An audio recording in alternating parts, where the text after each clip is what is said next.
Hello dear CA foundation के प्यारे बच्चों, this side professor Shubham Joshi, आपका लॉ का भाई। और आज है हमारा वीडियो नंबर 10 यानी एपिसोड नंबर 10, जहां पे हम लोग समझने वाले हैं 5 से 10 मिनट के अंदर लॉ की complicated concepts in easy way. हमने पिछले सेशन में, अगर आपने देखा नहीं है तो जाके देखो, हमने देखा था वॉइड एग्रीमेंट और इलीगल एग्रीमेंट क्या होता है।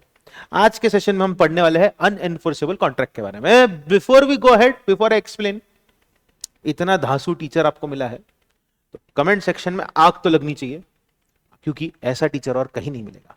तो कमेंट सेक्शन के अंदर आग लगा दो और बता दो दुनिया को कि लॉ का भाई एक ही है। अब बिना समय को किए जाया, let us come back to the topic. Unenforceable contract यानी ऐसा contract which is good in substance but has some kind of technical defect.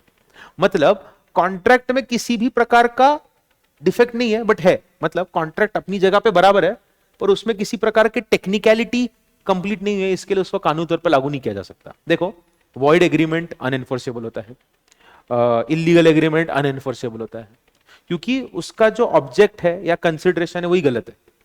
पर यहां पे सब सही है, पर उस कॉन्ट्रैक्ट में कोई टेक्निकल डिफेक्ट है। जैसे कि फॉर एग्जांपल 20 पेजेस का कॉन्ट्रैक्ट है, उसमें से 4 पेजेस पे मेरे सिग्नेचर चाहिए थे, एक पे ही साइन है, 3 पे नहीं है। मैंने आपको साइन करके दे दिया, आपने बोला प्रॉपर्टी ट्रांसफर नहीं कर सकता। मैंने बोला क्यों नहीं कर सकता, तेरे को तो करना पड़ेगा, कोर्ट में चला गया। मैंने कहा जज साहब इस पे मेरे सिग्नेचर है, इसको बोला ट्रांसफर करना है। जज बोलेगा भाई गधे, एनफोर्सेबल नहीं है। मैं बोलूंगा क्यों नहीं है, जज बोलेगा it is good in substance but उसमें टेक्निकल डिफेक्ट है। 4 पेजेस में से 3 पेजेस पे तूने साइन नहीं किया है, एक पे ही साइन किया है। अगर आप ध्यान दोगे तो यहां पे लिखा हुआ है अनएनफोर्सेबल कॉन्ट्रैक्ट यानी ऐसा contract which is good in substance but क्योंकि किसी प्रकार की टेक्निकल डिफेक्ट है, इसको हम एनफोर्स नहीं कर सकते। फॉर एग्जाम्पल, घर बेचने का अग्रीमेंट हमने किया ओरली, उसको राइटिंग में करना पड़ेगा ना। It is not in writing. मैंने आपको लोन दिया, आपने मुझे बोला कि आप मुझे 1 महीने में पैसा दे दोगे। 1 महीना हो गया, अब 1 महीने बाद मेरे पास लिमिटेशन एक्ट समय देता है 3 साल का आपके खिलाफ कोर्ट में जाने का। मैं गया 4th ईयर में आपके खिलाफ कोर्ट में। मैंने आपको उधारी तो दिया है, जज बोलेगा जोशी जी माना कि आपने उधारी दी है, बट टेक्निकल डिफेक्ट है। आपने केस फाइल करना था 3 इयर्स के अंदर, आप 4th ईयर में आए हो, बार्ड बाय लिमिटेशन। ठीक है, सो वन और both the parties can not see upon it, it is described as unenforceable contract.